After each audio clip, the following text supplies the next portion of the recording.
I say it all the time. My goal is to help my kids succeed and overachieve in everything and surpass anything we've done. I just want to carry their bags and book their flights.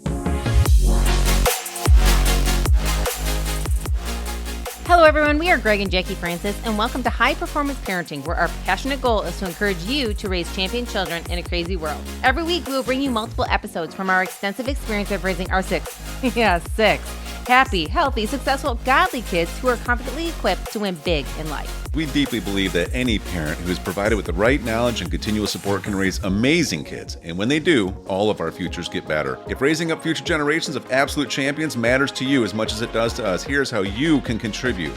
Like and share this podcast with everyone you know. And together, let's embrace this journey of raising champion kids in a crazy world. Hey, everybody, welcome back. Last episode, we were talking about making sure that you get yourself in a mental state to try to remember to enjoy each season of life with your family. You know, it can be with your spouse or with your kids or even with like parents, etc. Just people that matter to you. And, I thought maybe on this episode, we could even talk a little bit about some of the practical ways that we try to really embrace everyday moments and seasons. And we could tell a whole bunch of stories. I mean, like one happened last night, and you and I were both pretty tired, and we go to bed, and literally, I mean, Molly, our little golden doodle, she's at the foot of the bed. She's wearing a diaper right now because, right, she's got her thing going. And so I got my foot down here, and I'm like, what the heck am I touching with? And I'm like, oh, yeah, that's Molly's diaper on my foot. She's kind of snuggling up. And then I fall asleep. I wake up, and I literally have a foot in my face. Like, I'm not kidding. Like, it was touching my nose, this foot. And I'm like, first it kind of startled me. I wake up, and you know what it was? It was Hunter, because apparently she went to sleep with you. I went to bed after you. And then I just kind of crawled on bed and slept next to you guys. But she had turned sideways, and she had her foot, hun. Like, it was touching my nose. It's what woke me up. And I just, like, at first, your natural reaction, I'm a little cranky. I'm like, you woke me up from sleep. And then I grabbed it, and I realized what it was. And I'm just like, oh, okay, just leave the foot there, And I just let it stay. She'd probably tell you it smells like roses. Yeah, she would. She would think she's doing me a favor. Yeah. Maybe it's some of my mid-afternoon naps with Hunter. She goes, when she's tired, she takes a nap. She's like, Dad, you want to come nap with me? And we just go in the room together, and we take a nap, and we kind of wake up at the same time. It's pretty cute or whatever. But the main things is, some practical things. I heard somebody say something, or I saw something, I think, on social media that was talking about fingerprints on a window. And it was this mom, and she's just like upset because there's so many fingerprints on the window. But she realized that pretty soon there'll never be fingerprints in the window again, And so do you get mad about the fingerprints in the window when you're cleaning them off? Or do you just enjoy this season? Like right now, if you see our windows down in our bottom level of our house, what do we see on every window down there on the door? Dog noses. Dog slobber. And nose it looks prints. Like we've never cleaned anything in our house on our window. Because again, here they are, these dogs. They will make that window messy within a day if we clean it. So we've kind of given up. We don't even clean that window anymore on the outside, right? But then there's going to come a season where these dogs, like right now, that's just the way our family is. We do everything together. If we end up like showing up in a room, doesn't matter how big of a space we're in, a house we're in, if we're staying in a penthouse suite at a hotel, we can be in the smallest space, and it'll be all 8 of us and 3 dogs all within that space. Am I right? That's just how it works. And so there's going to come a time, just like there was with our first 3 dogs that we had, where all of a sudden, all the things that they do that are kind of a pain, you don't even have them anymore, and it's a season. So just learning how to enjoy it. So a couple practical things that I think that we've done that I'm really proud of ourselves for doing. Like one is in the past, and we'll get back on track with this, but in the past, when we would take pictures, we would try to keep pictures from a year or 2 years maybe at a time, a season, and we'd give them to somebody and have them put together like a video, that just was like a recap of those 2 years. And we did a really good job with our babies for a long time. We'll probably hire someone to do it because we have a lot of pictures from all the years. And we just got to filter through them and see which ones we want in there and put some kind of cute music to it. Man, how many times do our kids love rewatching those recap videos, right? Yeah, I mean, definitely looking back, they always enjoy seeing, oh my gosh, that's when I was that old, or that's when I was doing that, or remember when I did this, and they can see it all in the videos and in the pictures that that they were happy and that everybody was happy and having fun.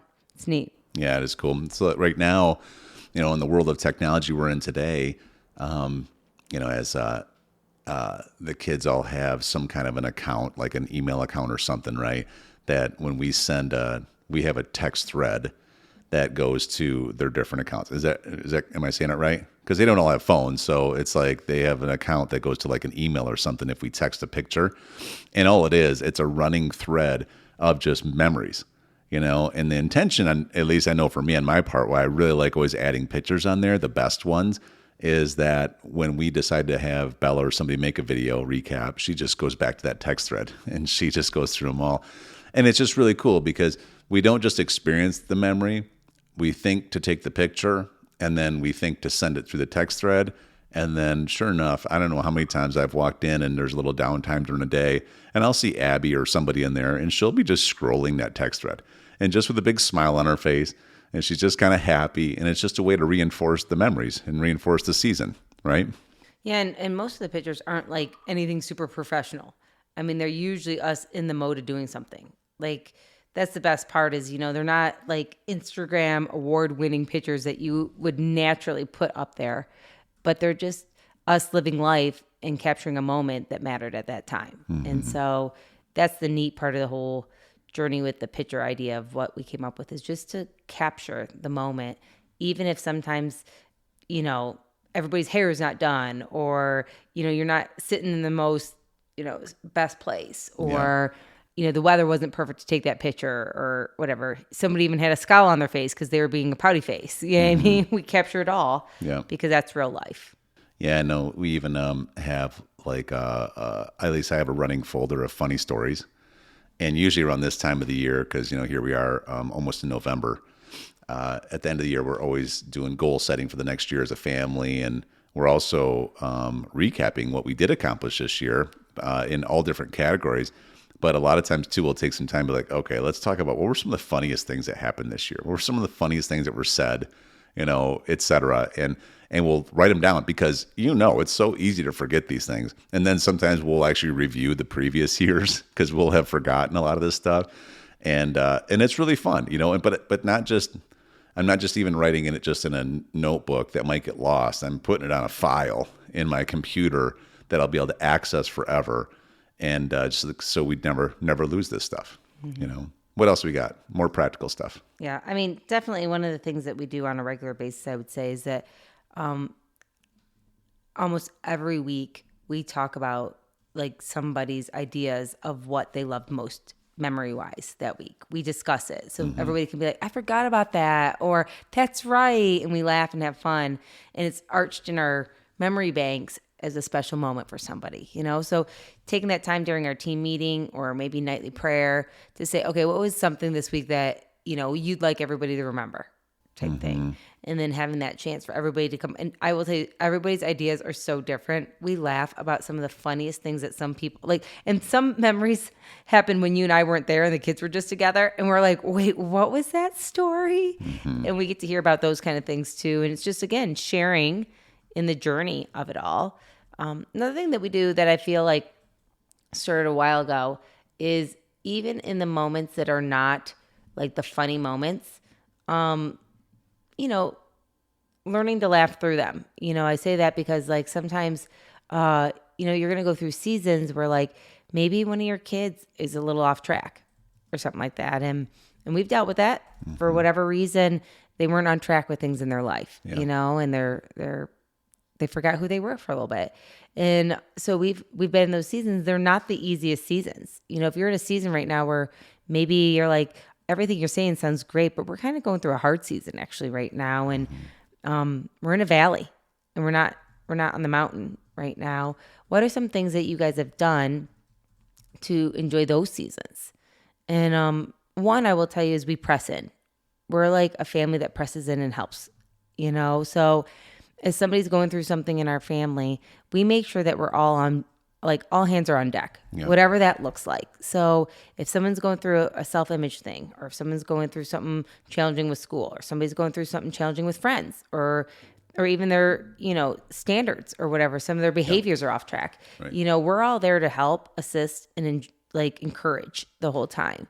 And those have really brought great memories in the end. I will tell you, to see siblings surround each other, even at the young ages, and help each other go through like hard times is beautiful. It's a really beautiful thing to see. And it's nice to know that we can help each other now. So when, potentially even harder situations come along, we're all there. And even as Greg's gone through hard times, or I've gone through hard times, not that the kids need to know like every little gory detail of it all, but to know like, hey, you know what? We're not where we want to be right now.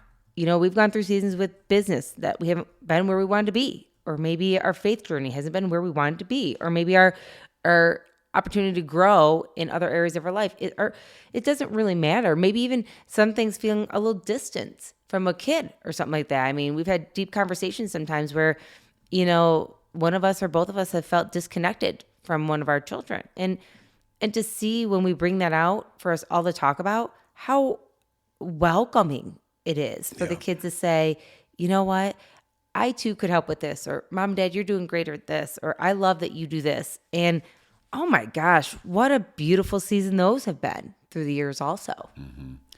That the concept I feel like that gives our kids so much peace is how you and I talk about how our plan is for all of us to be together. Like it's to build things together. It's to live near each other. It's not we're going to get to a certain point. We're going to get you equipped and raised up, and we're going to kick you out, and you're on your own, and go find your way. And we did our duty. And, I know there's parents out there that joke about that quite a bit. And I just feel like it creates such a detachment or a fear in their kids.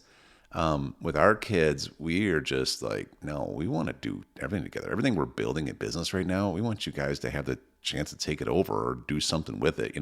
Everything we're talking about with our dreams that are on our wall, like owning a ranch and having big land. I mean, we want you guys to have big parts of it, like it's all a part of that. And so then as we're going through these seasons, like you're talking about, that may have some challenges. Somebody's going through a little character thing right now where maybe they're just a little off track. Well, we like to get everybody involved and be like, hey, listen, so-and-so is going through something. And so I need you to keep an eye on this, so I need you to watch. And we all need to be helping this person get back to how God intended them to be.